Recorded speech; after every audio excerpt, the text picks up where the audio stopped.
नमस्कार दोस्तों, स्वागत है आप सभी का हमारे YouTube चैनल जिज्ञासापन में। दोस्तों, आज के इस वीडियो में डिस्कस करने वाले हैं खोट्ठा निबंध के निबंध नंबर 2 को, जो कि है बखेड़ा में बखेड़ा लिंग बखेड़ा, जिसके लेखक डॉक्टर बी एन ओदार है। दोस्तों, यह वीडियो झारखंड सीजीएल एग्जाम और आने वाले किसी भी जेएसएससी एग्जाम के लिए बहुत ही इंपॉर्टेंट है। दोस्तों, इस चैनल पर आप नए हैं तो चैनल को सब्सक्राइब कर ले और बगल में लगे बेल आइकन को प्रेस कर ले। आगामी जेएसएससी परीक्षाओं के लिए और झारखंड के किसी भी एग्जाम के लिए खोट्टा से रिलेटेड जो भी वीडियो मैं अपलोड करूंगा उसका नोटिफिकेशन आप तक तुरंत पहुंचेगी।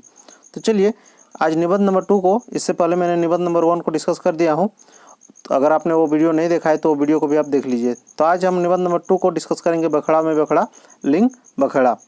दोस्तों, अगर ये वीडियो थोड़ी लंबी हो तो आप वीडियो को आधे पे न छोड़ें, क्योंकि मैंने वीडियो को बहुत ही बारीकी से आपको मैं बताऊंगा, पूरा उसका हिंदी अर्थ बताऊंगा। इसीलिए थोड़ा सा अगर लंबे बने तो उसके लिए आप वीडियो को पूरा देखिएगा। देखिए, बखेड़ा में बखेड़ा लिंग बखेड़ा, इसका मतलब क्या होता है। मैंने इसका मतलब यहाँ लिखा है कि विवादों में विवाद लिंग विवाद, मतलब विवादों में विवाद लिंग विवाद, मतलब लिंग के आधारित विवाद, लिंग पर आधारित विवाद है, पुल्लिंग स्त्रीलिंग, इस आधार पर विवाद है। अर्थात हम कह सकते हैं हिंदी उर्दू भाषा में संज्ञा शब्दों की लिंग संबंधी समस्या पर व्यंग। मतलब व्यंग मतलब मैंने आपको बताया था कि उसी पर आधारित जो चीज़ को हम डिस्कस करेंगे, उसी पर आधारित जिस चीज़ को हम डिस्कस करेंगे। देखिए, हिंदी उर्दू भाषा में संज्ञा शब्दों की लिंग संबंधित समस्या पर व्यंग, मतलब यहाँ आपको देखा जा रहा है लिंग संबंधी, मतलब विवादों में विवाद लिंग के आधारित टोटल विवाद पर यह निबंध दर्शाया गया है। देखिए, यहाँ पे आपके यहाँ में खोट्ठा भी है और नीचे में मैंने इसका हिंदी अनुवाद भी कर दिया हूँ, इसीलिए आपको दिक्कत नहीं होगा। मैं इससे पहले सिर्फ हिंदी का अनुवाद बता देता था, लेकिन मैंने इस बार हिंदी का अनुवाद को मैं आपको, इसका पीडीएफ भी आपको मिलेगी और हिंदी का अनुवाद आप इसको वीडियो को पॉज करके आप यहाँ से पूरी बारीकी से पढ़ सकते हैं। तो चलिए देखते हैं क्या लिखा हुआ है। यहाँ देखिए पढ़ रहे हैं कि ई दुनिया बखेड़ा भंडार हके, कौन कौन बखेड़ा जब चर्चा करल जाए आर काके छोड़ दियल जाए, ई फैसला करना टे फर्दवे काम। मनक रोजी रोटी बखेड़ा, कम और बेसिक बखेड़ा, ऊंच नीच के बखेड़ा, जात पात के बखेड़ा, छोट बोड़ के बखेड़ा, गौर कार के बखेड़ा, गरीब अमीर के बखेड़ा, जनी मर्द के बखेड़ा, देश प्रदेश के बखेड़ा और नहीं जाने केते केते किस्म के बखेड़ा है। एगो समाज वैज्ञानिक तो यहाँ तक कह दिले कि society is crossed by conflict, मेनक समाज बखेड़ा प्रतिफल हके। अब हम इसका हिंदी यहाँ देखते हैं, हिंदी अनुवाद देखिए, वीडियो को आप पॉज कर लीजिएगा और बढ़िया से पढ़ लीजिएगा। मैं पढ़ के सुना देता हूँ क्या बताया गया है कि यह दुनिया बखेड़ा, बखेड़ा को बोलते हैं समस्या, याद रखिएगा, बखेड़ा को समस्या बोलते हैं। ये दुनिया समस्या का भंडार है। किस किस समस्या पर चर्चा किया जाए और किसको छोड़ दिया जाए, इसका फैसला करने का काम है। अर्थात रोजी रोटी का, कम और अधिक का, ऊंच नीच का समस्या, जात पात का समस्या, छोट बड़ा का समस्या, काला गोरा का समस्या, गरीब अमीर का समस्या, मर्द औरत का, देश विदेश का और न जाने कितने ही तरह का बखेड़ा है। इसलिए एक समाज वैज्ञानिक ने यहाँ तक कि कह दिया कि society is crossed by conflict, मतलब समाज बखेड़ा का प्रतिफल है, समाज बखेड़ा का प्रतिफल है। तो दोस्तों, यहाँ तक मैंने इसको खोट्ठा लिया, फिर हिंदी बताया, उसी प्रकार मैंने पूरा निबंध को इसी प्रकार किया हूँ। पहले एक पैराग्राफ मैंने खोट्ठा वाला लिया, फिर उसका हिंदी मैंने बताया। तो दोस्तों, यह वीडियो बहुत ही लंबी बन जाएगी, इसलिए आप वीडियो को पॉज करके इसका जो खोट्ठा अनुवाद है, खोट्ठा में जो लिखा है उसको पढ़ लीजिएगा। मैं उसका हिंदी अनुवाद आपको बता देता हूँ। देखिए, नेक्स्ट पैराग्राफ यहाँ से शुरू है, हाँ ये बखेड़ा गिला, यहाँ से शुरू है और फिर यहाँ पे आपको ख़त्म हो जा रही है। उसके बाद देखिए इसका हिंदी अनुवाद में पढ़ के बता दे रहा हूँ, आप वीडियो को पॉज करके उसका खोट्ठा वाला पढ़ लीजिएगा। फिर नेक्स्ट बोला जा रहा है नेक्स्ट पैराग्राफ में कि हाँ यह बखेड़ा समस्या सब कुछ तो व्यक्तिगत, कुछ घरेलू, कुछ क्षेत्रीय, कुछ राष्ट्रीय, कुछ अंतर्राष्ट्रीय और कुछ तो पूरी दुनिया का है। किंतु आज हमारे सामने एक नया किस्म का बखेड़ा खड़ा है, किंतु आज एक हमारे सामने नया किस्म का बखेड़ा है। ऐसे तो ये बखेड़ा कोई नया नहीं है, किंतु हमारा ध्यान आज तक उस बखेड़ा की ओर नहीं गया जिसे लिंग बखेड़ा कहते हैं। पूरी ही निबंध को आप ध्यानपूर्वक सुनिएगा। आपको इसके बाद इसका ऑब्जेक्टिव क्वेश्चन को भी मैं कराऊंगा, इसी वीडियो में कराऊंगा, इसीलिए ध्यानपूर्वक सुनिएगा तो आसानी होगी आपको ऑब्जेक्टिव क्वेश्चन को टिक लगाने में। बोला जा रहा है कि बात ऐसा है, यहाँ पे देखिए, बात ऐसा है कि आज एक दोस्त के साथ बहस हुआ, वो किसी अप्राणीवाचक मतलब निर्जीव शब्द का गलत लिंग प्रयोग किया। हाँ, याद आ गया, उसने कहा था हवा बहता है। हम उसको गलत साबित करने नहीं बल्कि ध्यान दिलाने के ख्याल से कहे थे कि लिंग को ध्यान में रख कर देखो, हवा स्त्रीलिंग है, हवा स्त्रीलिंग है। किंतु यहाँ देखिए, किंतु सोचने और समझने वाली बात यह है कि व्याकरण में हवा का पर्यायवाची समीर, वायु, मारुत, पवन को पुल्लिंग बताया गया है। क्या किसी के नाम बदल देने से उसकी प्रकृति बदल जाती है, ये बोला गया है। उसके बाद देखिए, फिर यहाँ पे कुछ खोटा बताया गया है। उसके बाद फिर उसका हिंदी लिखा गया नेक्स्ट पैराग्राफ में। बोला जा रहा है कि इतना ही नहीं पुल्लिंग के भीतर स्त्रीलिंग और स्त्रीलिंग के भीतर पुल्लिंग पाया जाता है। आप पूछेंगे कैसे? तो देखिए, आँख, उंगली, नाक, हड्डी, ये सब स्त्रीलिंग है, चाहे पुरुष के हो या स्त्री के हो। उसी तरह दांत, पेट, पैर, हाथ, ये सब पुल्लिंग है, चाहे वो पुरुष के हो या स्त्री के हो। मतलब पुरुष तो पुल्लिंग है लेकिन उसके शरीर का अंग स्त्रीलिंग। उसी प्रकार औरत तो स्त्रीलिंग है लेकिन उसके शरीर का अंग पुल्लिंग है। वाह रे, लिंग का इसका व्याख्या, लिंग और इसका व्याख्या, इसका अनुवाद हिंदी में इस प्रकार हुआ। फिर नेक्स्ट देखिए, नेक्स्ट पैराग्राफ में बोला गया है। नेक्स्ट पैराग्राफ आप वीडियो को यहाँ पे पॉज करके इसको पढ़ लीजिएगा, फिर मैं बताता हूँ नेक्स्ट पैराग्राफ क्या बोला गया है। नेक्स्ट पैराग्राफ में बोला जा रहा है कि बात दरअसल यहाँ ऐसा है कि किसी देश की भाषा उस देश की संस्कृति का वाहक मानी जाती है।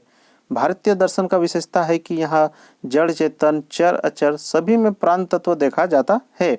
इसलिए यहाँ धरती को माँ और आकाश को पिता, जंगल झाड़ी को अपना साथी और वन पहाड़ के देवी देवता मानल जा है।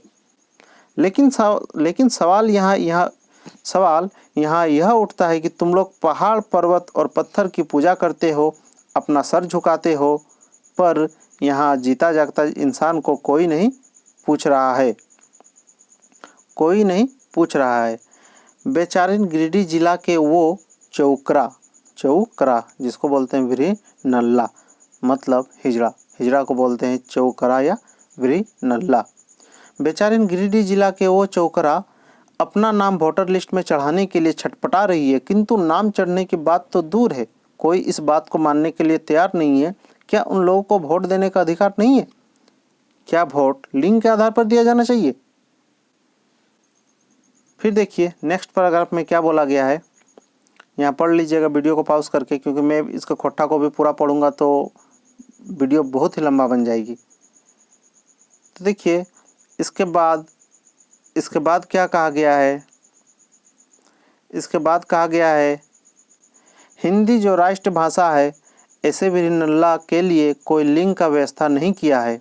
हमारा हिंदी जो राष्ट्रभाषा है, फिर भी उन हिजड़ों के लिए लिंग का व्यवस्था नहीं किया है। उसी तरह अंग्रेजी में भी पूरे मानव जाति को 4 टुकड़ों में बांट दिया गया है।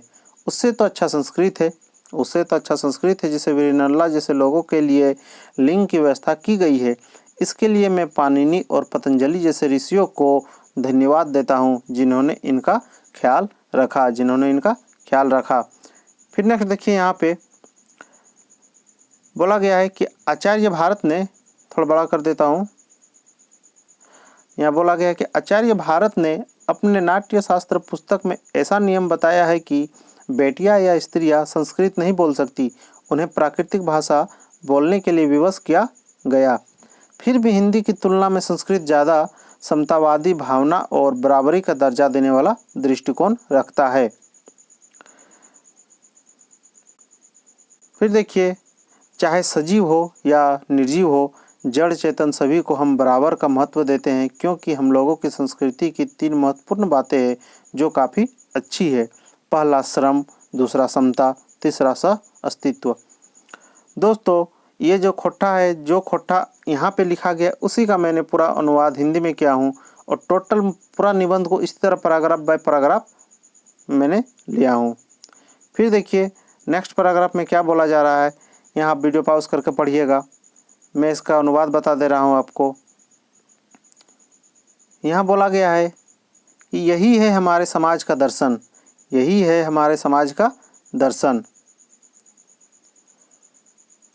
जिसका छाप हम लोगों की भाषा में पाई जाती है।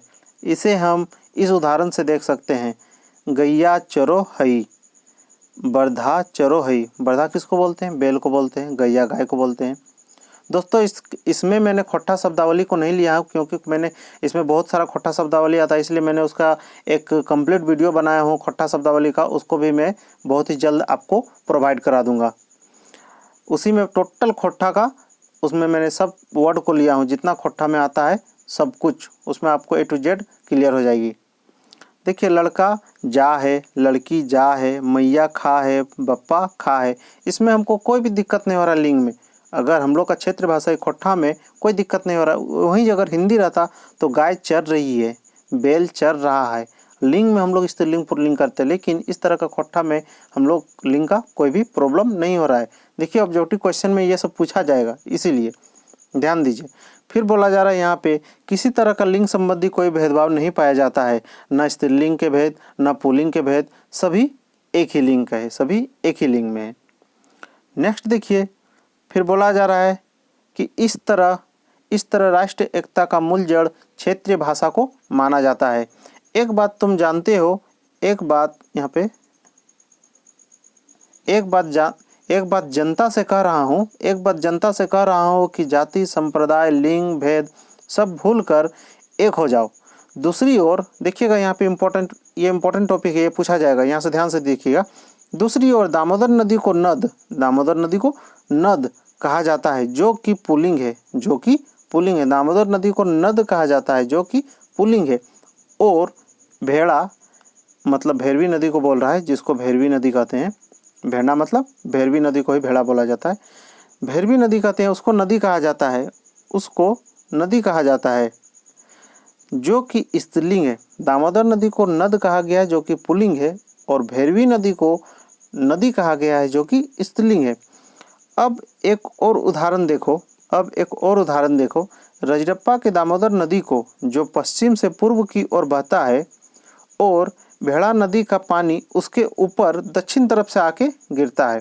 मतलब दामोदर नदी के ऊपर भैरवी नदी का पानी गिरता है, दामोदर नदी के ऊपर भैरवी नदी का पानी गिरता है, जो पश्चिम की ओर पूर्व बहता है, और भेड़ा नदी का पानी उसके ऊपर दक्षिण तरफ से आके गिरता है। अब बताओ, ऊपर का पानी नीचे नहीं गिरेगा तो कहाँ जाएगा? लेकिन पंडित सबका ये ढड़नच, क्या है ढड़नच, जिसको बोलेंगे बदमाशी, लेकिन पंडित सबका ये ढड़नच तो देखो, कह रहा है कि यहाँ नद और नदी का दुर्लभ संगम है। नद दामोदर को बताया गया है, जो कि नद दामोदर को बताया और कहा यह नीचे है, और नदी भेड़ा मतलब भैरवी को बताया गया है, और यह स्त्रीलिंग है, आगे देखिए, और यह भेड़ा को बताया गया है स्त्रीलिंग है, और यह ऊपर है। जब ऊपर के पानी नीचे गिरने से दुर्लभ बता रहा है तो और क्या बात है? तब तो यह बात हो गया कि लोग उल्टी छुरा, ये उल्टी छुरा लिखा हुआ है, लोग उल्टी छुरा से मुंडन करने लगा। जब नद और नदी के संगम को दुर्लभ बता रहा है पंडित, यहाँ पे दुर्लभ बता रहा है, तो और इससे ज़्यादा क्या बात हो सकती है? तब तो यहाँ वही बात हो गई कि उल्टी छुरा से मुंडन करने लगा आदमी, उल्टी छुरा से मुंडन करने लगा। आखिर ये कैसे हुआ? लिंग के भेद के कारण, जो दामोदर को पुल्लिंग बता रहा है और भेड़ा को मतलब भैरवी नदी को स्त्रीलिंग बना रहा है। वाह क्या बात है, मतलब बता रहा है कि दामोदर नदी को नद बोल के उसको पुल्लिंग बोला, जबकि बताया जा रहा है कि भैरवी नदी को नदी बोल के उसको स्त्रीलिंग बोला जा रहा है। ये तो पूरा लिंग पे ही गड़बड़ी कर दिया है। अब देखिए दोस्तों, इसी से रिलेटेड यहाँ पे ऑब्जेक्टिव क्वेश्चन है। अब मैं ऑब्जेक्टिव क्वेश्चन को आपको करा रहा हूँ। देखिए, यहाँ पे नंबरिंग में आप ध्यान मत दीजिए, कितना नंबर का है उस पर आप ध्यान मत दीजिए। क्वेश्चन बोला गया है कि बखड़ा में बखड़ा कौन भावक निबंध है, कौन सा भाव का निबंध है? तो यह निबंध फिंगाठी है। क्या है? फिंगाठी, खोट्टा में फिंगाठी बोलते हैं, और फिर इसको मैंने पहले वाला वीडियो में बताया था, इसको व्यंग भी बोलते हैं। क्या बोलते हैं? व्यंग भी बोलते हैं, इसीलिए इसको फिंगाठी बोला गया है। इसका क्या हो जाएगा आंसर? इसका आंसर हो जाएगा फिंगाठी। और कौन सा निबंध फिंगाठी है, कौन हास्य है, कौन यात्रा वृत्तांत है, ये सब मैं आपको कलेक्ट करके एक जगह बता दूंगा। फिलहाल के लिए जब निबंध बाय निबंध अलग बाय अलग चैप्टर बाय चैप्टर चल रही है, तो उससे रिलेटेड क्वेश्चन को हम देख लेते हैं। नेक्स्ट क्वेश्चन देखिए, नेक्स्ट क्वेश्चन बोला गया है कि निबंध केकर ऊपर फिंगाठी करल गेल है। निबंध में किसके ऊपर व्यंग किया गया है, किसके ऊपर चर्चा किया गया है। तो चर्चा किया गया है लिंग पर आधारित, बखड़ा पे बखड़ा लिंग बखड़ा, लिंग पर आधारित बखड़ा किया गया है, उसके ऊपर फिंगाठी किया गया है, यानी ऑप्शन नंबर ए होगा। देखिए, समाज भिन्न भिन्न लिंग व्यवहारक ऊपर, अलग अलग लिंग व्यवहार के ऊपर में फिंगाठी किया गया है, मतलब व्यंग किया गया है। नेक्स्ट क्वेश्चन देखिए, नेक्स्ट क्वेश्चन बोला गया है कि क्षेत्रीय भाषा, नेक्स्ट क्वेश्चन है क्षेत्रीय भाषा के हिंदी भाषा से की ले बेस कहल गेल है। जो क्षेत्रीय भाषा है वो हिंदी भाषा से अच्छा क्यों कहा गया है? क्योंकि क्षेत्रीय भाषा में लिंग का कोई प्रॉब्लम नहीं होता है। क्षेत्रीय भाषा में जैसे बप्पा खेले मैया खेले, मतलब सेम हो रहा है। इसमें क्षेत्रीय भाषा में खोट्टा में बोल रहे तो दोनों में, वही अगर हिंदी में बोलते तो बाप खा रहा है और माँ खा रही है, लिंग पर थोड़ा दिक्कत होता। तो देखिए ऑप्शन नंबर ए में बोला है कि किले की क्षेत्रीय भाषा लिंग बखड़ा ना है, ये सही है। क्षेत्रीय भाषा में लिंग बखड़ा, लिंग का समस्या नहीं होता है, ये भी सही है। नेक्स्ट देखते हैं कि किले हिंदी भाषाएं लिंग निर्धारण के कोई आधार ना है, मतलब हिंदी भाषा में लिंग का जो निर्धारण होता है उसका कोई आधार नहीं है, लिंग का निर्धारण का कोई आधार नहीं है, यानी ये भी सही है। लिंग का कोई भी उस पर हिंदी के रूप में कोई भी आधार नहीं माना गया है कि किस पर क्या किया जाए। देखिए ऑप्शन नंबर सी में बोला है कि हिंदी भाषा लिंग निर्धारण के कोई आधार ना है, ये तो सेम है, ऑप्शन बी जैसा सेम है, यानी इसका हो जाएगा डी नंबर। क्या हो जाएगा? D number. लेकिन आपको इसमें हमेशा याद रखना है कि क्षेत्रीय भाषा को, क्वेश्चन आपको घुमा के पूछा जा सकता है कि क्षेत्रीय भाषा के हिंदी भाषा से की ले बेस कहल गेल है, क्योंकि उसमें लिंग का बखड़ा नहीं है। क्षेत्रीय भाषा में, क्षेत्रीय भाषा में लिंग का समस्या नहीं है। नेक्स्ट क्वेश्चन देखिए, पूछा जा रहा है कि क्षेत्रीय भाषा से राष्ट्रीय एकता के बनवल जाय पारे, मतलब जो क्षेत्रीय भाषा है राष्ट्रीय एकता के बनवल जाय पारे। तो देखिए ऑप्शन नंबर ए क्या बोला है, क्वेश्चन पूछा है कि क्षेत्रीय भाषा का राष्ट्र का एकता बनवल जाय पारे। तो ऑप्शन हम पढ़ लेते हैं कि कीले, ऑप्शन नंबर ए में कीले की क्षेत्रीय भाषा लिंग के भेदभाव ना है, सही है, क्षेत्रीय भाषा में लिंग का भेदभाव नहीं है। ऑप्शन नंबर बी देखते हैं, क्षेत्रीय भाषाएं नजरे सब एक लिंग हक है, क्षेत्रीय भाषा में नज़र के रूप में सब एक जैसा होता है, ये भी सही है। ऑप्शन नंबर सी में बोला गया है कि क्षेत्रीय भाषा स्त्रीलिंग पुल्लिंग के भेदभाव ना है, सही है, क्षेत्रीय भाषा में स्त्रीलिंग और पुल्लिंग का कोई भी भेदभाव नहीं है, यानी इसका सही आंसर क्या हो जाएगा? ऑप्शन नंबर डी, ई सभी के चलती, इस सभी के चलती क्षेत्रीय भाषा को राष्ट्रीय एकता का बनाया जा सकता है, क्षेत्र भाषा को राष्ट्रीय एकता बनाया जा सकता है। नेक्स्ट क्वेश्चन देखिए, बोला गया है कि निबंध, जो ये निबंध है इसमें निबंध दामोदर नदी के की कहल गेले। अभी मैंने बताइए कि दामोदर नदी को क्या कहा गया, तो दामोदर नदी को नद कहा गया है, दामोदर नदी को नद कहा गया, और नद को क्या बोला? पुल्लिंग बोला है, जबकि भैरवी को नदी बोला गया है और नदी को स्त्रीलिंग कहा गया है, इसलिए इसका आंसर क्या होगा? ए नंबर हो जाएगा, आंसर ए नंबर हो जाएगा कि दामोदर नदी को नद कहा गया है और नद जो होता है वो पुल्लिंग होता है। देखिए नेक्स्ट क्वेश्चन देखिए, क्वेश्चन पूछा गया है कि विपरीत रतिक बेपटरिक रजरप्पा के किले कहल गेले। विपरीत रतिक बेपटरिक रजरप्पा के किले कहल गेले, किस लिए कहा गया है? तो ऑप्शन नंबर ए में बोला है कि किले की दामोदर नदी के ऊपर भैरवी नदी गिर है। मैंने वो आपको वहाँ बताया था कि दामोदर नदी के ऊपर में भैरवी नदी गिरता है, किले की दामोदर नदी के ऊपर भैरवी नदी गिरता है, ऑप्शन नंबर ए सही होगा। देखिए ऑप्शन नंबर बी में बोला है कि किले की दामोदर नदी के ऊपर भैरवी नदी गिरो हो, यहाँ पे थोड़ा सा गलत है, यहाँ पे ऑप्शन इसका ये होगा कि भैरवी नदी के ऊपर में दामोदर नदी गिरता है, कि दामोदर नदी भैरवी नदी के ऊपर में गिरता है, इस तरह होगा, क्योंकि दोनों ऑप्शन सेम है। ऑप्शन नंबर सी में देखिए, किले की भैरवी नदी और दामोदर नदी के संगम हो गए, नहीं, ये गलत होगा। ऑप्शन नंबर डी है कि किले की भैरवी नदी के ऊपर दामोदर नदी गिरो है, भैरवी नदी के ऊपर दामोदर नदी गिरो है, नहीं, ये भी गलत होगा, क्योंकि सही क्या होगा? क्योंकि दामोदर नदी के ऊपर में भैरवी नदी गिरता है, तो ऑप्शन नंबर ए सही होगा। नेक्स्ट क्वेश्चन देखिए, बोला गया है कि रजरप्पा उल्टी छुराई की रंग मुंडाई लागले, मतलब जो उल्टी जो बोला गया था कि ये तो यही मतलब हो गया है कि उल्टी छुरा से सिर को मुंडना, उल्टी छुरा से सिर को मुंडना।